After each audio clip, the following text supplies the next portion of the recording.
Howdy, folks. It is Diecastbuffet here again. Welcome back to another NASCAR Diecast review. And this is one of easily the most obscure and random 164 releases you will ever see. No, this is not a promo diecast. No, this is a legit release. It is the Brad Keselowski Solomon Plumbing Bristol Dirt Raced version. No, I'm not making this up.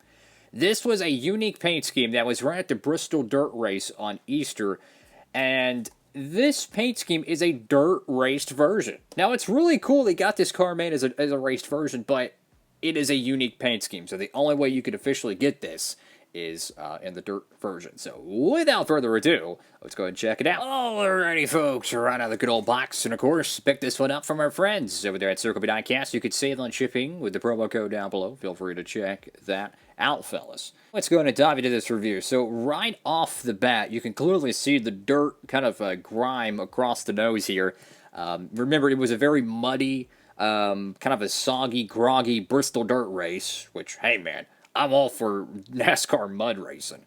I got Solomon Plumbing here. I do like how they kept the wording in the middle between both of the hood vents. Did they even need hood vents for the dirt race? I don't even know. Would that help or hinder the race car? I have no idea. I imagine the dirt would kick up and actually start clogging up, but no, it's actually a sealed intake. I have no idea. You can see the front, I guess you call it the front cage, if you will. That's across where the radiator inlet would be to, try to keep the dirt out. Originally, this would actually be kind of cresting from the front nose. So if you're modifying the car, you could probably find a small piece of plastic or something three-dimensional painted to make that work. But you can see the dirt across the nose. It has a white background, so the dirt's going to be a brighter shade. You can see with the dirt's on the gray.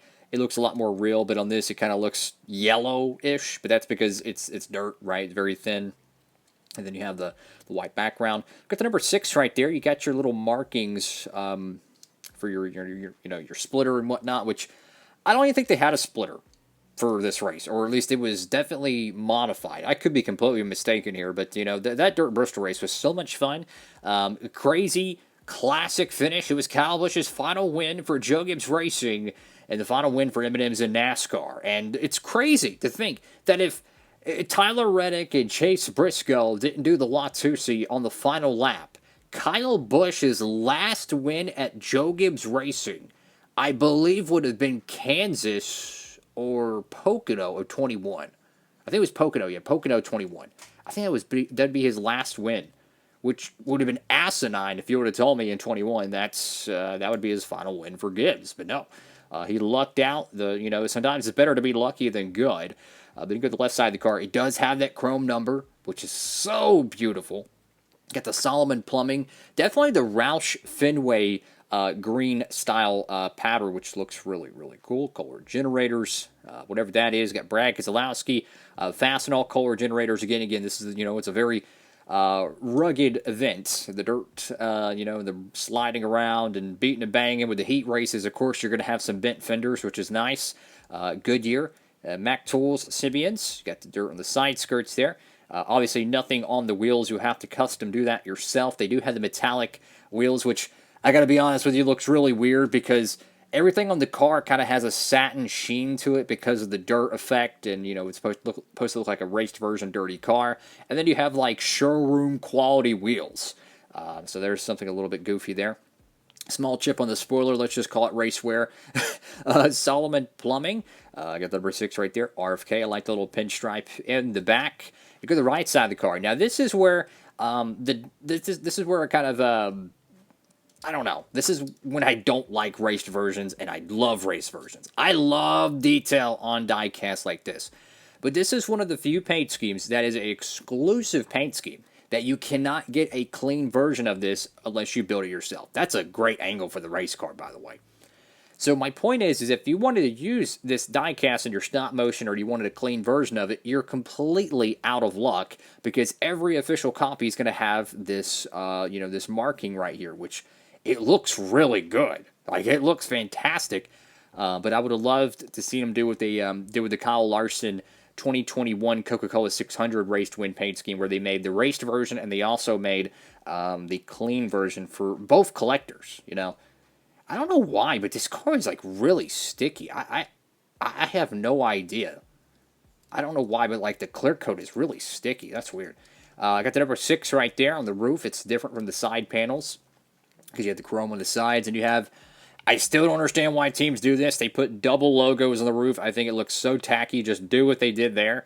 I think it looks really, really tacky. Got Keselowski the back window and Solomon Plumbing on the deck lid. But this is going to be one of those paint schemes, guys. You know, many years from now, you're going to look back and say, they really made this? Like, real talk, they really made this?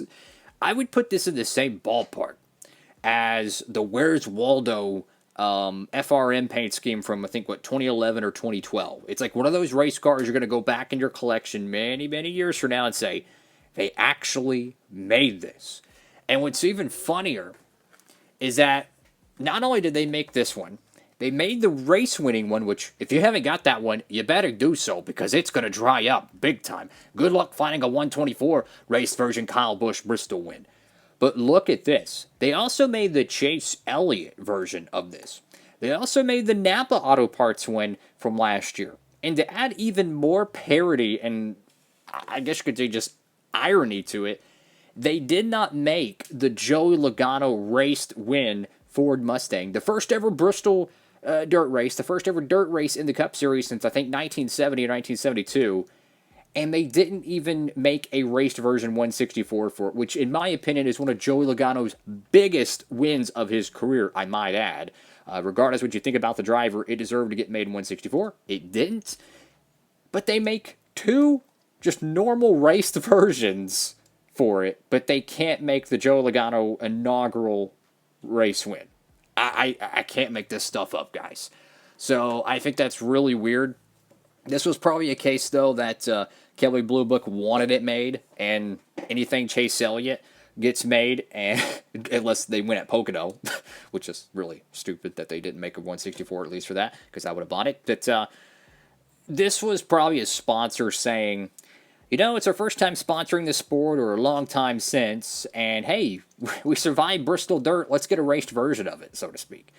I love to see that. I love to see sponsors wanting to get involved in the sport, because from what I understand, this was on the fence of getting DMP'd, but hey, I'm glad it got made.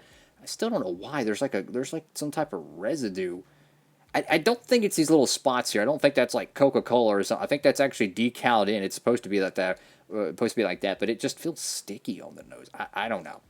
Either way, this is an awesome looking paint scheme. I just really wish we could have got a clean version to go with it. That way you could have this one, and you could also have the raced version.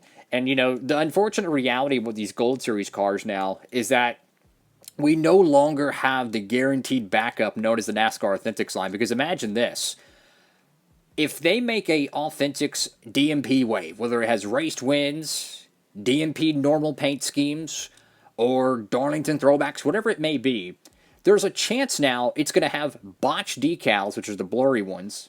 They're not going to have the chrome numbers, so that's strike 2. And then strike 3 is that more times than not, they're starting to get made of the PTC mold.